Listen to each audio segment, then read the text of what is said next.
Hello everyone, welcome back to my channel. In today's lecture video, we are going to discuss the MCQs along with the concept of the subject genetics and plant breeding. This particular session is very important for all the agriculture exams like IBPS A4, AAO, IFCO, NABARD, etc. So this is part second of this MCQ series. Part 1 is already uploaded. If you have not watched, then please watch it. So let's start this video. But before that, make sure you have liked this video and subscribe this channel.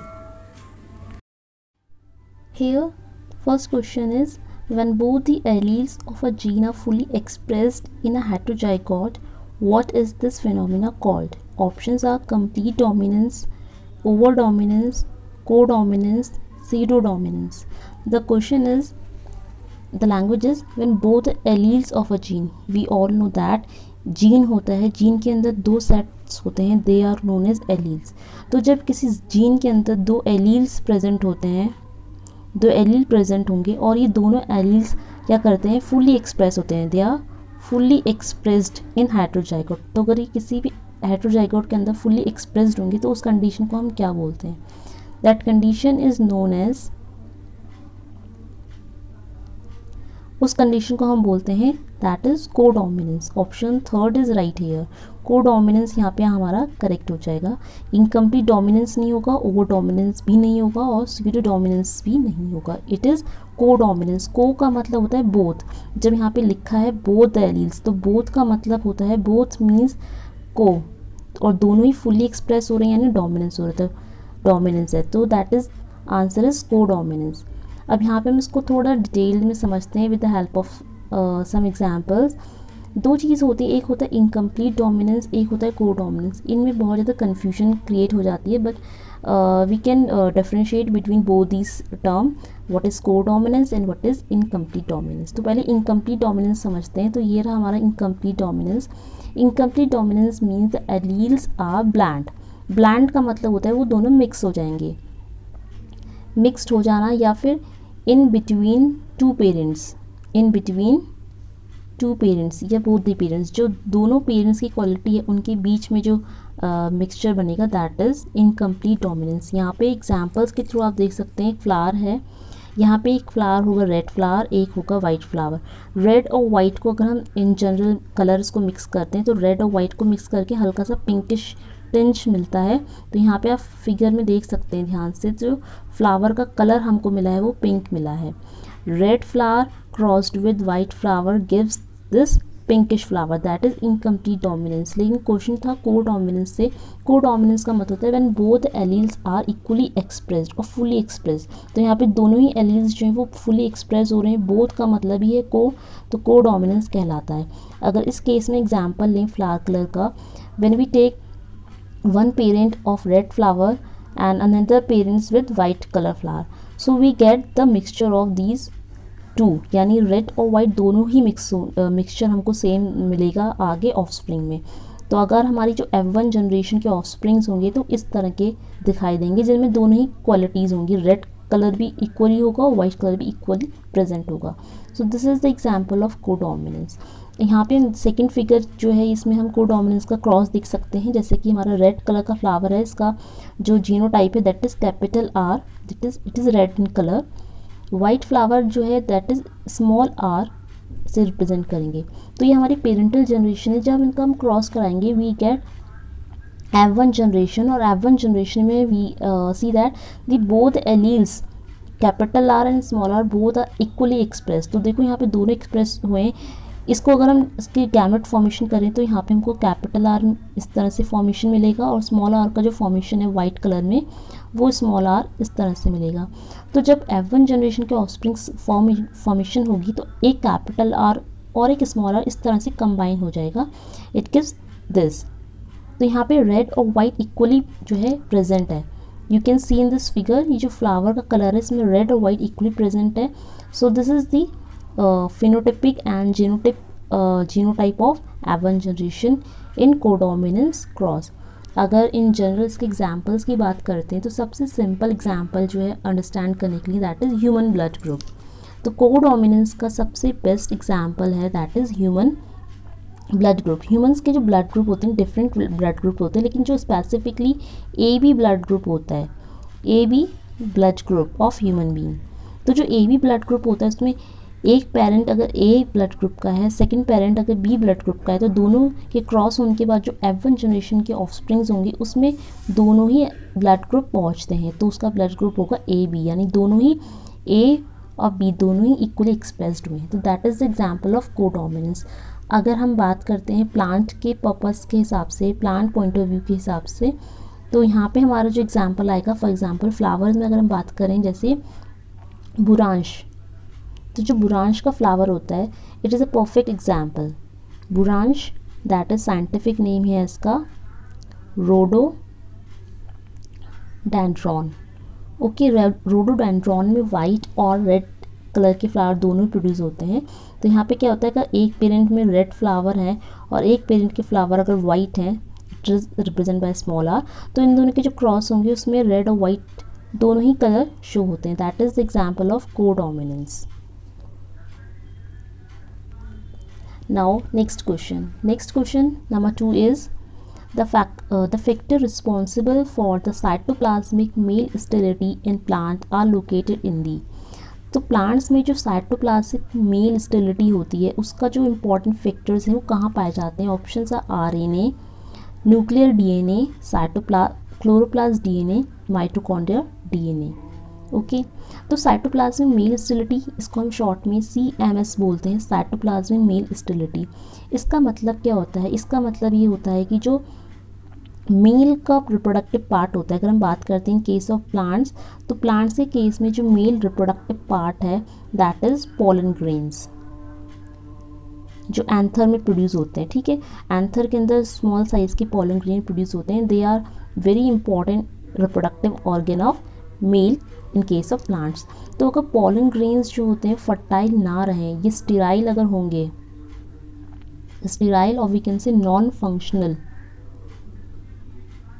अगर plants में pollen grains sterile हैं, non functional हैं, that is the condition known as cytoplasmic male sterility. और ये condition arise होती है due to the mitochondrial DNA, यानी option number 4 is correct here. Mitochondrial DNA is the right answer. We all know that हाँ, जो mitochondria होता है उसका खुद का एक ओन डीएनए होता है, और माइटोकॉन्ड्रिया का जो डीएनए होता है वो कैसा होता है? It is circular in nature, वो सर्कुलर होता है, लीनियर नहीं होता, सीधा सीधा सिंपल ऐसे लीनियर फैशन में नहीं होता, वो सर्कुलर होता है। इस तरह से वो सर्कुलर अरेंजमेंट उसका होता है, it is circular in nature. ठीक है, और प्लस एक और कैरेक्टर याद रखना है कि माइटोकॉन्ड्रियल डीएनए जो होते हैं वो डबल स्टैंडर्ड डीएनए होता है। कैसा होता है? It is double standard DNA, dsDNA इसको बोलते हैं। ठीक है, तो माइटोकॉन्ड्रिया के पास खुद का ओन डीएनए होता है जो circular in nature and double standard, और ये माइटोकॉन्ड्रियल डीएनए जो होता है यही रिस्पॉन्सिबल होता है साइटोप्लाज्मिक मेल स्टेरिलिटी के लिए रिस्पॉन्सिबल होता है। और जो साइटोप्लाज्मिक मेल स्टेरिलिटी होती है ये इम्पॉर्टेंट क्यों है? जो CMS होता है cytoplasmic male sterility, it is important. Why it is important? Because it helps in the production of hybrids. ये हाइब्रिड्स की प्रोडक्शन में बहुत ज़्यादा हेल्पफुल होता है, specially in case of self pollinating crop. जितने भी हमारे सेल्फ पॉलिनेटिंग क्रॉप्स होते हैं, एग्जांपल राइस, वीट, इन सारे क्रॉप्स में क्या होता है? सेल्फ पॉलिनेशन होता है। और सेल्फ पॉलिनेटिंग क्रॉप्स में अगर हमको हाइब्रिड वैरायटी प्रोड्यूस करनी होती है then we use this cytoplasmic male sterility technique. Okay, now next question is which one of the following is incorrect, यानी इनमें से कौन सा पेयर है जो इनकरेक्ट है, रॉन्ग है? Options are maize. Next question is which one of the following is incorrect, इनमें से कौन सा पेयर इनकरेक्ट है? Options are maize monoecious, papaya dioecious, rice self incompatible, pearl millet protandrous. So one by one we will pick the options. First option है maize monoecious. सो अगर हम बात करें जो हमारा मेज़ होता है, मक्का, मेज़ का जो प्लांट है वो मोनोइशियस में काउंट होता है। मोनोइशियस का मतलब होता है कि एक ही प्लांट की जो बॉडी उसके अंदर मेल पेरेंट भी पाया जाएगा, मतलब मेल पेरेंट को we will represent by this symbol. एक ही प्लांट के अंदर मेल पेरेंट भी है और एक ही प्लांट के अंदर हमारा फीमेल पेरेंट भी है। तो जब मेल पेरेंट्स और फीमेल पेरेंट्स का लोकेशन एक सिंगल प्लांट के अंदर पाया जाता है दैट इज़ कॉल्ड मोनोइशियल। एक सिंगल बॉडी है तो सिंगल बॉडी को आप याद रखते हैं मोनो, ठीक है। तो सिंगल बॉडी के अंदर दोनों ही सेक्स जो है मेल फीमेल प्रेजेंट होंगे that is termed as monoecious. और मेज के अंदर ऐसा ही होता है, मेज के अंदर जो मेल होता है that is known as tassel और फीमेल जो होती है that is known as silk. तो मेज मोनोइशियस होता है that is okay. So first option तो हमारा करेक्ट है, दैट इज़ करेक्ट, और हमको बताना है इनकरेक्ट। नेक्स्ट ऑप्शन पे आते हैं, पपाया एंड डायोशियस। तो पपाया जो होता है वो डायोशियस होता है, मोनोइशियस का जस्ट अपोजिट डायोशियस होता है। पपाया के केस में अगर हम बात करें तो पपाया के केस में अगर आप एक प्लांट लें, एक प्लांट के अंदर सिर्फ एक ही सेक्स प्रेजेंट होगा दैट इज़ यहाँ फीमेल प्रेजेंट है, और एक दूसरा प्लांट होगा जिसकी बॉडी में मेल प्रेजेंट होगा। तो यानी मेल और फीमेल की जो लोकेशंस हैं वो दोनों अलग अलग डिफरेंट बॉडी में है, डिफरेंट प्लांट्स में है। तो जब डिफरेंट बॉडी में डिफरेंट प्लांट्स में अलग अलग जेंडर प्रेजेंट होते हैं दैट इज़ दो अलग अलग हैं, दो यानी di that is called dioecious. तो पपाया डायोशियस होता है that is also correct. Third option है राई जो है सेल्फ इनकम्पेटिबल है, इट इज़ ऑल्सो ट्रू। तो राई जो होती है, राई आपको पता है वीट और जो राई राई तो हम क्रॉस में यूज़ करते हैं ना, वीट और राई का क्रॉस से टिटिकल बनता है, बट राइस डिफरेंट। तो राइस में सेल्फ इनकम्पेटिबल होता है, ठीक है, that is also true. But जो लास्ट ऑप्शन है pearl millet is protandrous, it is wrong, it is incorrect. तो यहाँ पे हमारा जो इनकरेक्ट ऑप्शन है वो फोर्थ ऑप्शन है, pearl millet is protandrous. But and actual pearl millet is not protandrous, pearl millet is protogynous. तो जो पर्मलेट होती है, पर्मलेट जो क्रॉप है हमारी इंपॉर्टेंट मिलेट क्रॉप में काउंट होता है, ये हमारी प्रोटोगाइनी कंडीशन होती है। What is protogyny condition? Protogyny condition क्या मतलब होता है कि जब एक ही बॉडी में हमारा फीमेल ऑर्गन भी है और एक ही बॉडी के अंदर यानी प्लांट के अंदर जो है मेल ऑर्गन भी प्रेजेंट है। अब इनमें से कौन मैच्योर होगा पहले? मेल अगर मैच्योर हो जाएगा तो मेल को बोलते हैं एंड्रोशियस, तो यहाँ पे आ जाएगा पहले मैच्योर होगा तो प्रोटो एंड्रोनी कंडीशन होती है, प्रोटो एंड्रस कंडीशन। लेकिन इफ़ इन केस फीमेल पहले मैच्योर हो गई तो फीमेल के लिए हम यूज़ करते हैं गाइनी, that is known as protogyny condition. So इस कंडीशन में कौन पहले मैच्योर होता है उसके नाम पे हम प्रोटो एंड्रस से प्रोटो गाइनी कंडीशन को डिसाइड करते हैं। सो यहाँ पे जो करेक्ट आंसर होगा कि इनकरेक्ट क्या है, तो इनकरेक्ट ये था हमारा, बिकॉज पर्मलेट जो है वो प्रोटो एंड्रस नहीं है, pearl millet is protogyny in nature. पर्मलेट में फीमेल पार्ट जो होता है वो मैच्योर हो जाता है before the maturation of the male part. तो females mature first that is called protogyny, if male mature first that is known as protandrous. अगर हम पर्टिकुलरली बात करें मेज की, तो मेज मोनोइशियस होता है, यानी उसकी सेम प्लांट के अंदर मेल पार्ट भी है और फीमेल पार्ट भी है, लेकिन मेज़ के केस में जो मेज़ होता है उसके केस में पहले मेल मैच्योर होता है, तो यानी मेल मैच्योर होगा तो दैट इज़ प्रोटो एंड्रस। तो मेज़ जो है वो हमारा प्रोटो एंड्रस कंडीशन शो करता है। Now another question is DNA can be denatured at heating at high temperature of। DNA we all know, DNA हमारा इंपॉर्टेंट जेनेटिक मटीरियल होता है, ठीक है। इन सम केसेस DNA और in some case RNA act as a genetic material, but इन दोनों में से अगर हम कंपटीशन कराएं तो सबसे पहला इंपॉर्टेंट जेनेटिक मटीरियल जो मिलता है वो हमारा DNA देखा गया था, ठीक है। अब हम बात करते हैं DNA को डीनेचर कैसे करते हैं। DNA को डीनेचर कैसे करा जाता है? With the help of high temperature. अब कितना डिग्री सेल्सियस हाई टेम्परेचर यहाँ पे हम यूज़ कर सकते हैं? 72, 80, 90 या फिर 94। करेक्ट आंसर है यहाँ पे option 4 that is 94 degree Celsius temperature. Denature में होता क्या है? बेसिकली जो DNA होता है उसको डीनेचर का मतलब होता है, DNA we all know double standard molecule होता है इस तरह से, और DNA का जब डीनेचुरेशन होता है तो हम उसके जो सेगमेंट्स होते हैं इनको अलग कर देंगे, यानी एक सेगमेंट और दूसरा सेगमेंट। इस तरह से जब इसको सेगमेंट अलग करेंगे that is known as DNA denaturation. और इसके लिए हम यूज़ करते हैं बहुत फेमस टेक्निक है that is known as PCR technique, that is PCR stands for polymerase chain reaction. तो PCR पॉलीमरेज चेन रिएक्शन का हम यूज़ करते हैं। With the help of this technique we can denature DNA, सबसे पहले हम इसमें डीएनए को डीनेचर करेंगे, फिर उसके फाइनली जाके उसका एम्प्लीफिकेशन करके उसका बहुत सारी कॉपीज़ जनरेट करते हैं। Multiple copies we can generate a particular segment. जैसे डीएनए का पर्टिकुलर इतना सेगमेंट हमें डिज़ायर है, इतना ही हमें चाहिए, तो इस पर्टिकुलर सेगमेंट की बहुत सारी कॉपीज़ हम क्रिएट कर सकते हैं with the help of this PCR technique.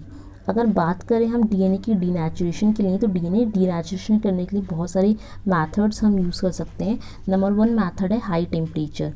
तो हम high temperature up to 94 degree celsius high temperature का यूज़ करके हम डीएनए डीनेचुरेशन कर सकते हैं। Apart from that some techniques are pressure, we use high pressure और low pressure to denature the DNA segments. इसके अलावा हम यूज़ कर सकते हैं यूवी रेडिएशंस। ठीक है, यूवी रेडिएशन से भी हम डीएनए को डीनेचर कर सकते हैं। Last one is use of chemical. Chemical का भी हम यूज़ करके डीएनए डीनेचुरेशन कर सकते हैं। केमिकल की अगर मैं बात करूँ तो सबसे फेमस जो केमिकल हम यूज़ करते हैं that is DMSO. DMSO chemical जो है बहुत ज़्यादा कॉमनली यूज़ होता है डीएनए को डीनेचर करने के लिए। अब इसका फुल फॉर्म क्या है ये भी देख लेते हैं। जो डीएमएसओ केमिकल होता है इसका फुल फॉर्म होता है डाई मिथाइल सल्फो ऑक्साइड। ठीक है, डीएमएसओ की फुल फॉर्म होती है डाई मिथाइल सल्फो ऑक्साइड। ये बहुत इंपॉर्टेंट केमिकल है जो डीनेचर में हेल्प करता है। Now next question is the word mutation was first time use by. तो म्यूटेशन का जो टर्म है ये किसने कॉइन करा था? सिंपल यही क्वेश्चन है कि किसने कॉइन करा है या किसने सबसे पहली बार इसको यूज़ करा है। Option are Muller, Hugo de Vries, Hunt, Morgan. Okay, correct answer यहाँ पे हमारा हो जाएगा option number 2 that is Hugo de Vries is the right answer. Mutation word सबसे पहले यूज़ करता हुगो डिवरीज ने। ओके, म्यूटेशन होता क्या है? अगर हम डेफिनेशन की बात करें तो म्यूटेशन इस क्या होता है? म्यूटेशन का मतलब होता है simple changes in DNA segments या डीएनए बेस पेयर्स। जब डीएनए के बेस पेयर्स में चेंजेस होने लगते हैं या फिर we can say alteration, change का मतलब ही होता है alteration, alteration in DNA sequence और डीएनए सेगमेंट्स। तो जब डीएनए के बेस पेयर्स में कोई चेंजेस होता है that is referred as mutation. Okay, और म्यूटेशन जिनकी वजह से होता है the agents which cause mutation are known as mutagens, उनको हम बोलते हैं म्यूटाजेंस।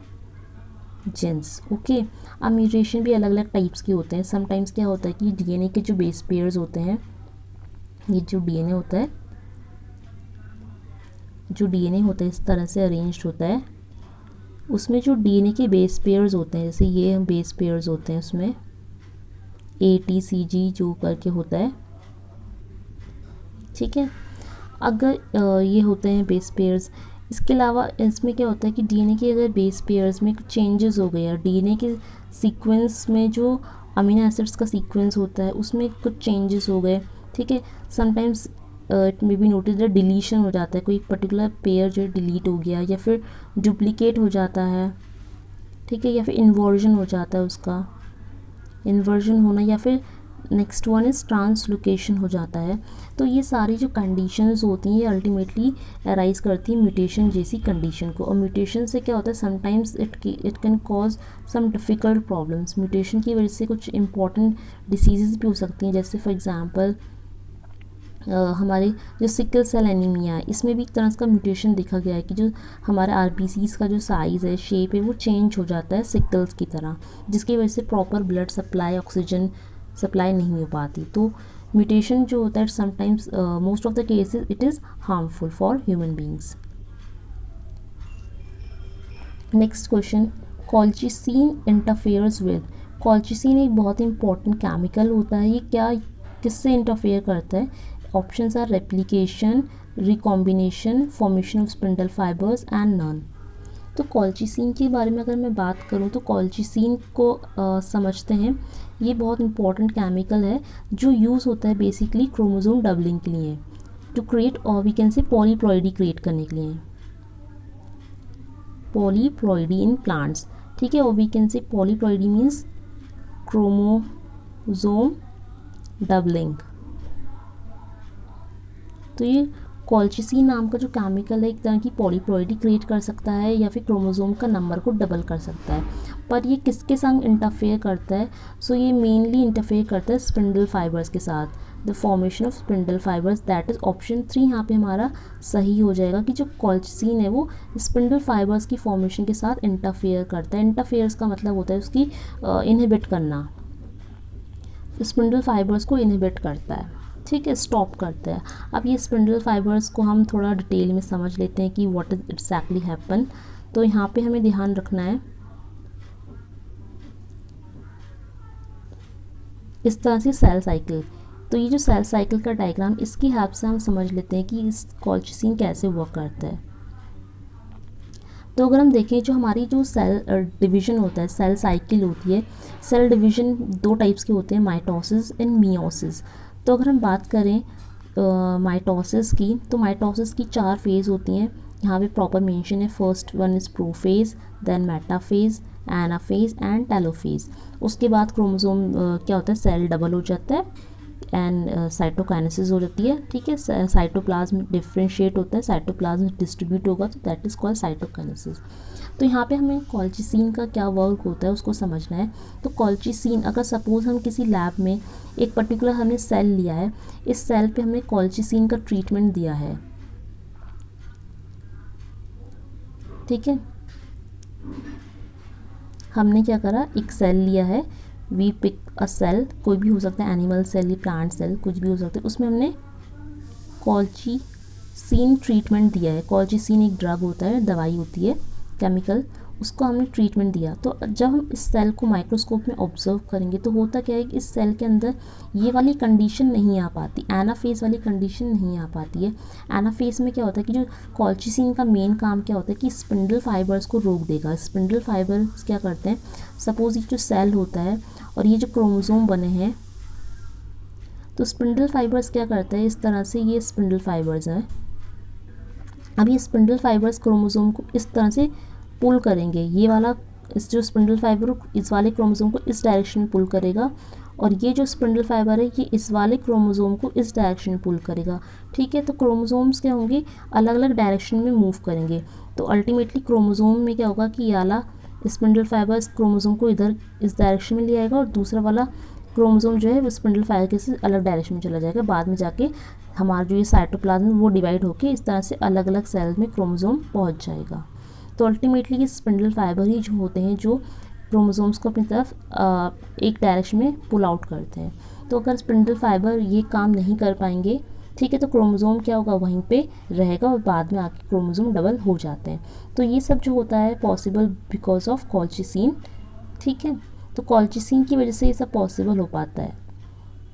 अब हम कॉल्चिसिन अगर हम डाल देंगे किसी सेल के अंदर, तो सेल जो होता है वो हमेशा मेटाफेज में आके स्टॉप हो जाएगा, मेटाफेज में आके वो रुक जाएगा, उसमें एनाफेज नहीं आ पाएगा, बिकॉज स्पिंडल फाइबर्स जो हैं ये साइड में ये बन नहीं पाएंगे, स्पिंडल फाइबर फॉर्मेशन रुक जाएगा बिकॉज ऑफ कॉल्चिसिन ट्रीटमेंट, और जो सेल है वो मेटाफेज स्टेज में ही रहेगा। जिसके बाद क्रोमोसोम डबलिंग जो होती है, जो क्रोमोसोम का नंबर है वो डबल हो जाता है। तो क्रोमोसोम डबलिंग या पॉलीप्लॉइडी क्रिएट करने के लिए we can use this chemical colchicine, okay.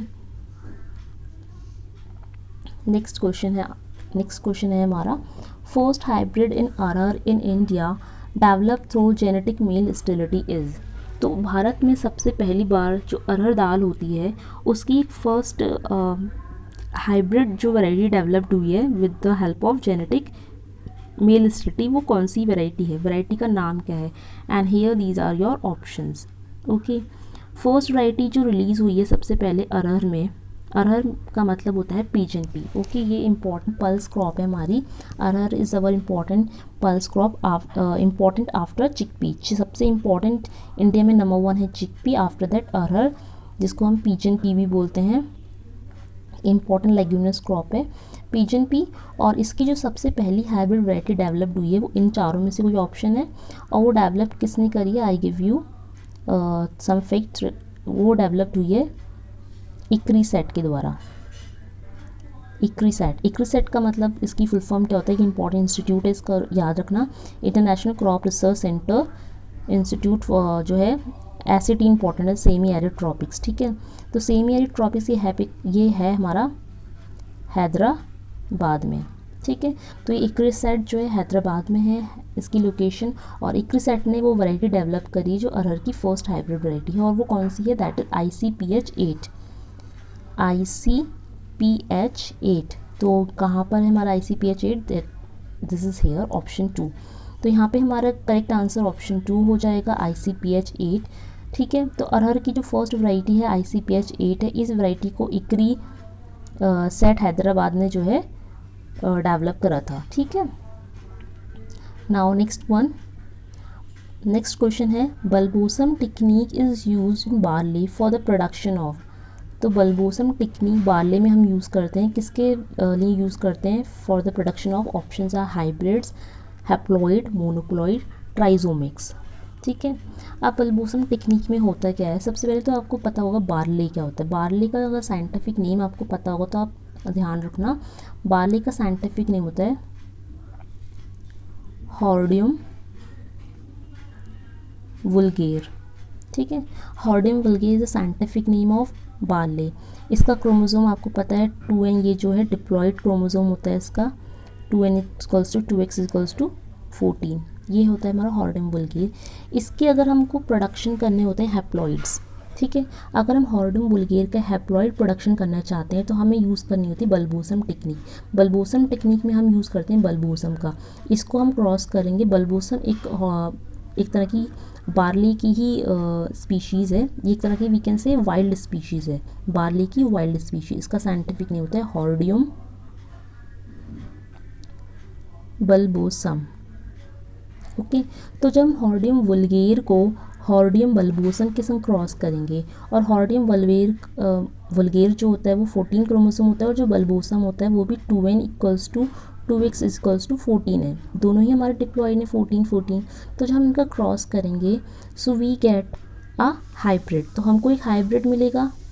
उस हाइब्रिड का जो एम्ब्रियो होगा उसको हम रेस्क्यू कर लेंगे, और हम क्या करेंगे बाद में जो बल्बोसम होता है उसका इमैस्कुलेशन कर देंगे, यानी उसका जो भी पार्ट होगा उसको डिलीट कर देंगे। ठीक है। इमैस्कुलेटिंग द इसमें हम क्या करते हैं कि जो क्रोमोसोम्स होते हैं, chromosome eliminate by the emasculation of Hordeum vulgare. Hordeum vulgare के जो क्रोमोसोम्स होंगे उसको हम इमैस्कुलेट कर देंगे। ठीक है। बाद में उसका पॉलिनेशन हम हॉर्डियम वुल्गेर के संग करा देंगे। तो इस तरह से जो हमको एम्ब्रियो मिलेगा उसमें जो क्रोमोसोम नंबर होंगे वो हैप्लॉइड होंगी, यानी हाफ हो जाएंगे। हैप्लॉइड का मतलब होगा सिर्फ n क्रोमोसोम बचेंगे, यानी क्रोमोसोम n जो होगा यहाँ पे 7 हो जाएगा, 7, क्योंकि 14 थे, 14 का आधा 7, तो यहाँ पे 7 क्रोमोसोम्स बचेंगे। ठीक है। तो ये जो टेक्निक होती है बार्ले में यूज़ होती है टू डेवलप हैप्लॉइड्स। तो हैप्लॉइड्स का डेवलपमेंट यहाँ से होता है, या वी कैन से बार्ले में हैप्लॉइड्स का प्रोडक्शन करने के लिए हम बल्बोसम टेक्निक यूज़ करते हैं। इंपॉर्टेंट फैक्ट याद रख सकते हैं यहाँ से कि बल्बोसम टेक्निक को सबसे पहले किसने डेवलप करा था, तो बल्बोसम टेक्निक हम यूज़ करते हैं बार्ले में, और उसको सबसे पहले डेवलप करा था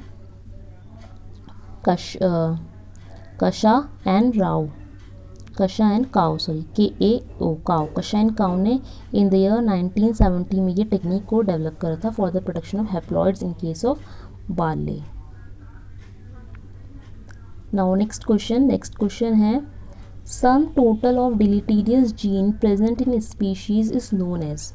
सो अगर किसी मतलब पर्टिकुलर स्पीशीज़ के अंदर कुछ डिलीटीरियस जीन्स प्रेजेंट होते हैं, उन सब का सम को हम क्या बोलेंगे। Options are genetic advance, genetic erosion, genetic load and species diversity. So correct answer is genetic load, option 3 is correct. क्योंकि डिलीटीरियस जीन्स है ना, deleterious genes are not desirable, so they are creating a load, so that is called genetic load। Simple question था। अब आता है next question, the capacity of a cell to develop into complete plant is called. तो जब हम एक छोटा सा सेल लेते हैं, एक छोटे से सेल के अंदर कुछ कैपेसिटी होती है कि वो पूरा का पूरा एक प्लांट में डेवलप हो जाएगा। ठीक है। तो इस कैपेसिटी को हम क्या बोलते हैं, it is known as tissue culture, fecundity, totipotency and haploidy. Correct answer is option 3, that is totipotency. क्या होता है टोटिपोटेंसी में, हम सबसे पहले एक एक्स प्लांट लेते हैं। एक्स प्लांट का मतलब होता है प्लांट का ही कोई पार्ट जो रीजनरेट कर सके, जैसे इट में भी वो कोई भी लीफ हो सकती है, रूट्स हो सकती हैं, स्टेम हो सकता है, बल्ब हो सकता है, एक्सेट्रा। कुछ भी प्लांट का कोई भी पार्ट जो हम लेंगे एक्सपेरिमेंट के लिए, उस प्लांट सेल को हम क्या करेंगे, प्रॉपर सेल कल्चर में रखेंगे, हम उसको कल्चर प्रोवाइड करेंगे, कल्चर मीडिया में रखेंगे। उसके बाद स्लोली उसमें डिवीजन होंगे और वो पूरा का पूरा कंप्लीट प्लांट बन के रेडी हो जाएगा। सबसे पहले हम उसको कुछ स्टार्टिंग में लैब कंडीशन में रखेंगे प्रॉपर हार्डनिंग के लिए, उसके बाद फील्ड कंडीशन में ग्रो करेंगे ताकि वो एक कंप्लीट प्लांट में डेवलप हो सके। तो इस कैपेसिटी को हम बोलते हैं totipotency. Option third is correct here. And the next question is the first cotton hybrid variety in the world developed in India. ठीक है, तो it is very proud thing कि जो कॉटन की पहली हाइब्रिड वैरायटी है पूरे वर्ल्ड में बात हो रही है, वो हमारे इंडिया में डेवलप्ड हुई है। उस वैरायटी का नाम क्या है, याद रखना है, कॉटन की फर्स्ट हाइब्रिड वैरायटी का नाम क्या है।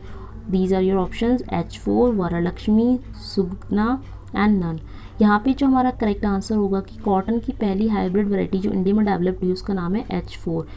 फर्स्ट ऑप्शन यहाँ पे करेक्ट होगा। और ये वैरायटी डेवलप किसने करी है, डॉक्टर C.T. पटेल ने इसको डेवलप करा था। ठीक है, याद रखना है, डॉक्टर C.T. पटेल ने फर्स्ट कॉटन हाइब्रिड को डेवलप करा है, इसका नाम है H4। और दैट इज़ वाई जो डॉक्टर C.T. पटेल हैं, he is known as father of hybrid cotton. इनको फादर ऑफ हाइब्रिड कॉटन भी कहा जाता है। Okay, so thank you everyone for watching this video. अगर क्वेश्चंस आपको अच्छे लगे हैं तो वीडियो को एक लाइक ज़रूर करें। मिलते हैं हम नेक्स्ट वीडियो में with some more amount of questions.